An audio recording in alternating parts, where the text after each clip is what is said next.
అందరికీ జేబీఎం. నేను Rajesh Mahasen. Welcome to Mahasen media. ఏమంటే ఏం జరుగుతుందండి అసలు మన రాష్ట్రంలో ఏం అర్థం కాకుండా ఉంది. ఎక్కడ చూసినా వైసీపీ నాయకులు, కార్యకర్తలు, మాజీ సీఎం గారు ఎక్కడ చూసినా ఒకటే టాపిక్, గాదే సాయికృష్ణ. ఏంటంటే ఏం జరిగింది గాదే సాయికృష్ణ విషయంలో? ఎవరో గురుమూర్తి గారు, ఎవరో ఇద్దరు ఎంపీలు చేయాలని జాతీయ మానవ హక్కుల సంఘం చైర్మన్ జస్టిస్ రామసుబ్రహ్మణ్యాన్ని వైసీపీ ఎంపీలు మానవ హక్కుల సంఘం నేషనల్ హ్యూమన్ రైట్స్ని కలిసారట. నిన్న జగన్మోహన్ రెడ్డి గారు వెళ్ళి ఆ తల్లిని ఓదార్చారు. వెంటనే ఆయన రాజకీయం ఆయన ఎలా వాడుకోవాలి అలా మాట్లాడాడు. ఇక పేర్ని నాని, అంబటి రాంబాబు ఇలాంటి వాళ్ళందరూ విపరీతంగా మాట్లాడుతున్నారండి. అసలు ఏం జరిగింది సాయికృష్ణ విషయంలో? ఒకసారి అంటే జనరల్గా ఏం జరుగుతుందో ఊహించగలిగే కాస్త బుర్రన్న వాళ్ళకి విషయం ఏం జరిగిందో అర్థమైపోద్దండి. అంటే నా యాంగిల్కి నాకు ఏం అర్థమైందో చెప్తాను. గాదే సాయికృష్ణ 25 సంవత్సరాల కుర్రాడు. అక్కడ విజయవాడలో కొన్ని గ్యాంగులుగా తయారయ్యారు కుర్రోళ్ళు కొంతమంది. ఆ గ్యాంగుల మధ్యలో గ్యాంగ్ వార్లు జరుగుతూ ఉంటాయి. ఈ క్రమంలో కేసులు పడుతూ ఉంటాయి. అలాగే ఈ అబ్బాయి మీద కొన్ని కేసులు ఉన్నాయి. ఆ ఏం కేసులు ఏంటనేది ఇక ఈ మనకు ప్రస్తావన కూడా అనవసరం. ఆ కేసుల్లో మర్డర్ కేసు ఉందో, పోక్సో కేసు కూడా ఉంది, సంథింగ్ ఏదో గంజా కేసు కూడా ఉందని అంటున్నారు. సో అక్కడ కామన్గా జరిగే ఇష్యూ ఏ సిటీలో ఉన్నా సరే పోలీసుల మీద ఒక ఒత్తిడి ఉంటుంది. రౌడీ షీటర్లు కంట్రోల్ చేయాలి, నేరాలను కంట్రోల్ చేయాలి. మీరు ఏం చేశారు ఏంటి అన్నప్పుడు, లేదా ఎక్కడన్నా కేసు అయింది అన్నప్పుడు అక్కడ ఉన్న రౌడీ షీటర్లు పిలిపించడం, వాళ్ళని ఎంక్వైరీ చేయడం, ఇదంతా ఎప్పుడు ఎక్కడ జరిగే ప్రాసెసే. ఆ ప్రాసెస్లో భాగంగానే అక్కడ ఉన్న వాళ్ళని కొంతమంది రౌడీ షీటర్లని సిఐ నాగరాజు గారు పిలిపించారు. పిలిపిస్తే ఈయన సాయికృష్ణ ఎక్కడో దూరంగా ఉండేటట్టు అక్కడి నుంచి కూడా ఆయన పిలిపించారు. ఎంక్వైరీ ఏదో చేయడానికి వాళ్ళ స్టైల్లో వాళ్ళు మొదలు పెడతారు కదా, మొదలు పెట్టి ఉంటారు. అక్కడ ఏదో రాంగ్గా ట్రీట్ అయింది, అంటే రాంగ్ హ్యాండ్లింగ్ ఏదో జరిగింది. జరిగిన తర్వాత ఏం జరిగింది అంటే ఆయనకి ఒకవేళ దెబ్బలు తగిలితే హాస్పిటల్లో చేర్చారా, లేకపోతే ఆయన చనిపోతే ఏమైనా జరిగిందా, లేదా ఆయన మామూలుగా వదిలేస్తే ఆయన ఎక్కడికైనా వెళ్ళిపోయాడా అనేది అక్కడి నుంచి తెలియాలి. కేవలం కారణం ఏంటంటే ఏదో ఒక చిన్న చితక కేసుల్లో తీసుకెళ్ళి ఎంక్వైరీ చేయడానికి ప్రయత్నించారు సిఐ నాగరాజు గారు. అది రాంగ్ హ్యాండ్లింగ్ అయింది. ఇప్పుడు ఈ రోజున ఎంతవరకు వచ్చిందంటే ఆ సిఐ నాగరాజు గారు సస్పెండ్ అయిపోయారు. ఆయన మీద మర్డర్ కేసు ఎఫ్ఐఆర్ అయిపోయింది. ఈ కూటమి ప్రభుత్వంలో చంద్రబాబు నాయుడు గారు, పవన్ కళ్యాణ్ గారు, లోకేష్ గారు ఎంత పోలీస్ అయినా, ఎంత మనం గవర్నమెంట్లో ఉన్నా తప్పు చేస్తే ఎవరి మీద అన్నా మనం యాక్షన్ తీసుకోవాల్సిందే అని డిసైడ్ చేశారు. ఆర్డర్స్ వచ్చేసి ఆయన మీద మర్డర్ కేసు ఫైల్ అయిపోయింది. రేపు 29న హైకోర్టు వారు చెప్పారు ఆయన్ని కోర్టులో ప్రవేశపెట్టమని. ఆ 29కి సీఏ నాగరాజు గారు ప్రవేశపెట్టగలిగితే ఓకే, ప్రవేశపెట్టలేకపోతే ఏం జరిగిందో చెప్పాలి, ఎంక్వైరీలో తేలాలి. ఒకవేళ ఈయనేమన్నా కనుక సాయికృష్ణని మిస్ హ్యాండిల్ చేసినా, ఆయన ప్రాణానికి ఏమన్నా నాగరాజు గారి వల్ల ప్రమాదం ఉన్నా మర్డర్ కేసులో జైలుకి వెళ్ళిపోతాడు. ఇది విషయం. అయితే ఇందులో ఈ ఎవరైతే సిఐ గారు ఉన్నారో, సిఐ గారు తప్పు లేదా అంటే తప్పు ఉంది. ఇప్పుడు వాళ్ళు ఎంతవరకు, వాళ్ళందరూ ఉద్యోగస్తులే. ఉద్యోగస్తుడు ఎంతవరకు ఉండాలి అంతవరకే ఉండాలి తప్ప అంతకు మించి వెళ్ళిపోవడం వల్ల ఇలాంటిది ఏదో ఎక్కడో చోట మిస్ఫైర్ అవుతుంది. వీళ్ళు 100 మంది రౌడీ షీటర్లను కౌన్సిలింగ్ ఇచ్చుంటారు. కౌన్సిలింగ్ అంటే నేను చెప్పేది ఆ అర్థమే, భయం చెప్పుంటారు. ఆ 100 మంది బాగానే ఉంటారు. ఈ ఒక్క విషయంలోనే ఇది మిస్ఫైర్ అయి ఉంటుంది. ఏమైంది, సిఐ నాగరాజు లైఫ్ ఖతం. నిజంగా ఇప్పుడు కనుక ఆ సాయికృష్ణకి ఏమైనా జరిగినట్టు కనుక బయటకు వస్తే సిఐ నాగరాజు జీవితం అయిపోయినట్టే. సాయికృష్ణ విషయం ఏముంది? సాయికృష్ణ విషయం ఇవాళ మామయ్య చెప్తున్నారు, ఇది ఎవరో అన్నది కాదు.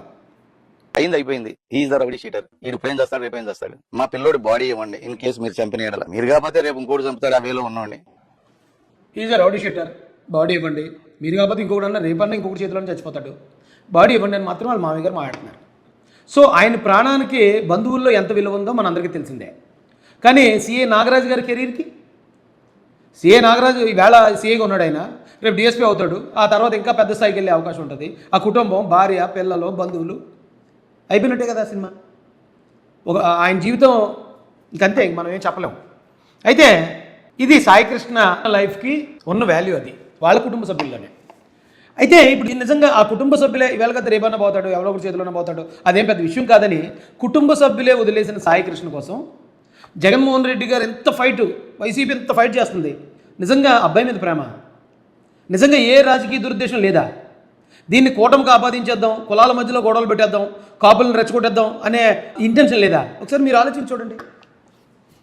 ఇక్కడ ప్రభుత్వం అయితే క్లియర్గా ఉందండి. ఒకవేళ నేరం జరిగిందానికి బాధ్యుడు ఆయనే కాబట్టి ఆయన మీద ఆల్రెడీ ఎఫ్ఐఆర్ అయిపోయింది. ప్రభుత్వం బాధ్యత అయిపోయింది. ప్రభుత్వం డ్యూటీ సక్సెస్ఫుల్గా నిర్వర్తించేసింది. ఇప్పుడు వీళ్ళ హడావుడు ఏంటి? ఎందుకు ఇలా ఎగిరెగిరి పడిపోతున్నారు? ఇది నేషనల్ హ్యూమన్ రైట్స్కి వెళ్ళిపోయారా? వైసీపీ పడుతున్న ఆ తాపత్రయం, ఆ తపన చూస్తుంటే ఒక అందుకు జాలేస్తుంది, మరొక అందుకు కొంచెం ఆందోళనగా కూడా ఉందండి. ఎందుకంటే వీళ్ళు ఎన్ని కుట్రలు, చిన్న విషయాలు కూడా ఎంత కుట్రలు ట్రై చేస్తున్నారు కదా. ఎక్కడో చోటు వీళ్ళు సక్సెస్ అయ్యారంటే ఈ రాష్ట్రంలో ఖచ్చితంగా కులాల ఘర్షణలు మతాల ఘర్షణలు జరుగుతాయి. పోలీస్ డిపార్ట్మెంట్ వీళ్ళ మీద మాత్రం నిఘా పెట్టాలండి. సార్ పరిస్థితి ఉంటాను. జై భీమ్, జై భారత్, జై జై మాసన్, జై తెలుగుదేశం, జై చంద్రబాబు, జై జై లోకేష్. నమస్కారం. గడిచిన వారం రోజులుగా సాయి కృష్ణ లాకప్లో ఏం జరిగింది అనే మిస్టరీగా చాలా కామెంట్స్ రావడం జరుగుతోంది. మరి అసలు ఏం జరిగింది అనేది విచారణ జరగవలసిన అవసరం ఉంది. దాని ముందే చాలామంది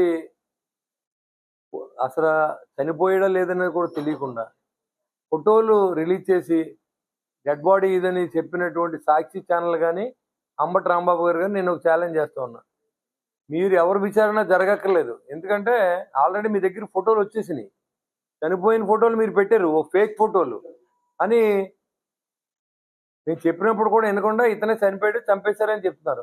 నేను ఒకటే చెప్తున్నాను, మీరు సాక్షి వాళ్ళు కలిసి అంబటి రాంబాబు గారు ఎక్కడ చనిపోయాడు, ఎలా చనిపోయాడో ఫోటో మీకు ఎలా వచ్చింది? ఆ ఫోటో వస్తే మీరు నిర్ధారణ చేసి తీసుకురండి, యాక్షన్ తీసుకుంటా గవర్నమెంట్ సిద్ధంగా ఉంది. ఆల్రెడీ నిన్న పవన్ కళ్యాణ్ గారు 3 రోజులు ఢిల్లీ పర్యటన అనంతరం ఢిల్లీలో ఉన్నప్పుడు డిస్కస్ చేసి చెప్పాం, ఇలా జరిగిందని. అంటే వెళ్ళగానే సీఎం గారితో మాట్లాడి యాక్షన్ తీసుకోవాలి, న్యాయం చేయాలని చెప్పి ఆయన చెప్పడం, రాగానే అనుమకొండ మరి ఆయన ఎవరో అభిమాని చూడాలంటే చూసి రావడం, వెంటనే సీఎంఓకి వెళ్ళి ఆయనతో కూర్చుని మాట్లాడి ఆ మీటింగ్లోనే డిసిషన్ తీసుకోవడం కూడా జరిగింది. అక్కడ ఉన్నటువంటి సిఐ నాగరాజ్ అనే వ్యక్తి మీద మరి నిన్న సిఐ గారిని ట్రాన్స్ఫర్ చేసి అతను ముందు సస్పెండ్ చేసి విచారణ చేయండి, సీనియర్ ఐపీఎస్ అధికారితో కూడా తెలియజేసే ప్రయత్నంగా జరిగిపోయింది ఆ విషయం. ఇంకా మేము ఏం చేయాలో మాకు అర్థం అవ్వట్లేదు. ఏదనంటే కాపులు చంపేస్తే పవన్ కళ్యాణ్ స్పందించట్లేదు, కూటమి ప్రభుత్వం కాపులకు అన్యాయం జరుగుతోంది. ఇక్కడ చూడవలసింది క్రిమినలే చూడాలి, పోలీసులే చూడాలి. అక్కడ జరిగింది కాపు కులస్తులు అయి ఉండొచ్చు, జనసేన పార్టీకి సింపథైజర్ అయి ఉండొచ్చు, కానీ అతను కాదు. అతను ఆల్రెడీ అతని మీద 22 కేసులు ఉన్నాయని వాళ్ళే చెప్తూ ఉన్నారు పక్కన. కానీ శిక్షించేటువంటి హక్కు మాత్రం పోలీసులకు లేదు. ఎట్టి పరిస్థితుల్లోనూ దాన్ని తప్పు చేసినప్పుడు ఖచ్చితంగా అది జ్యుడిషియల్గా దాన్ని శిక్షింపబడాలి తప్ప పోలీసులకి శిక్షించే అర్హత లేదు. వాళ్ళు శిక్షించినట్టుగా ఎక్కడక్కడ రికార్డెడ్గా లేదు. మన దగ్గర అభియోగాలు అయితే ఉన్నాయి, అభియోగాలు ప్రూవ్ చేసుకోవాల్సిన అవసరం ఉంది. అది దాని మీద అభియోగం కింద మనం ఎవరిని ఉరి తీసేయలేం. సరే, మీ దగ్గర ప్రూఫ్ ఉంది కదా, చూపించారు కదా. ఎవరైతే మీరు నవీన్ రెడ్డి అని భవానీపురం సంబంధించినటువంటి అబ్బాయిని చంపేసి డిసెంబర్ 5వ తారీఖున అతన్ని ఎక్కడైతే గొడవ జరిగిందో అతను అరెస్ట్ చేసినప్పుడు అతను జైల్లో పరిచయస్తుడు ఈ యొక్క నవీన్ రెడ్డి అని అతను ఫోటో తీసుకొచ్చేస్తుంటే మరి వెంకటకృష్ణ అనే అతని ఫోటో అని మీరు చెప్పడం చాలా ఆశాస్పదంగా ఉంది. మీరు నిజంగా కనుక అది ఆ ఫోటో చనిపోయిన ఫోటో అయితే మీకు ఎలా వచ్చింది, ఎక్కడి నుంచి వచ్చింది, ఎలా తీశారు, ఆ సాక్షి ఛానల్ వాళ్ళు కానీ వీళ్ళు కానీ మీరు కోర్టుకి హాజరుపరచాలి. దాన్ని మీకు తెలుసు కాబట్టి ముద్దాయి ఎక్కడ ఉన్నాడో ముద్దాయిని తీసుకెళ్ళి కోర్టుకి హాజరుపరిచే బాధ్యతని మీరు తీసుకోవాలి. ఈ ఫేక్ ఫోటో చూపించారు నేను అందరికీ. ఇది ఎవరి ఫోటో? ఇది సాయి కృష్ణది కాదు. మరి ఇది ఫేక్ ఫోటో చూపించి మీరు జనాన్ని మోసం చేస్తున్నారు అనేది అర్థం అవుతుంది. ఇవాళ కూటమి ప్రభుత్వం మీద బురజల్లడం, కాపు కులాలు స్విచ్ పెట్టడం, ఇవాళ ఎవరైతే పవన్ కళ్యాణ్ గారిని కూడా ఉన్నటువంటి కమ్యూనిటీ ఎక్కువగా కాపు కులస్తులు ఉన్నారు కాబట్టి వాళ్ళందరినీ దూరం చేయాలి. ముందు 2019 ఎలక్షన్లో ఉన్న కులాలను దూరం చేశారు, కాపు కులాన్ని అడ్డం పెట్టి. ఇప్పుడు సక్సెస్ రేట్ వచ్చిన తర్వాత కాపు కులాన్ని దూరం చేయాలి అని ఆలోచనతో పనిచేస్తున్నటువంటి వీళ్ళు నేను అడుగుతున్నా, మీకు ఛాలెంజ్ చేస్తా ఉన్నా, మీ రాజకీయ సన్యాసం చేయండి. జగన్మోహన్ రెడ్డి కానీ అంబటి రాంబాబు కానీ మీ సాక్షి ఛానల్ అనేది ఫేక్ అని ఒప్పుకోండి, లేదా మీరు కోర్టుకు సబ్మిట్ చేయండి. ఎవరైతే చంపబడ్డ వ్యక్తి ఫోటో వచ్చింది, ఎలా వచ్చింది, మీరు తీసారా, ఎవరైనా తీసి మీకు ఇచ్చారా, తీసిన వాళ్ళు ఎవరో పేరు చెప్పండి, మేము పోలీసులు అరెస్ట్ చేస్తాం. ఇది మీకు మేము ఛాలెంజ్ చేస్తూ ఉన్నాం జనసేన పార్టీ తరఫున. నిన్న ఏదైతే ఒక అభియోగం వచ్చిందో వెంటనే సస్పెండ్ చేసాం.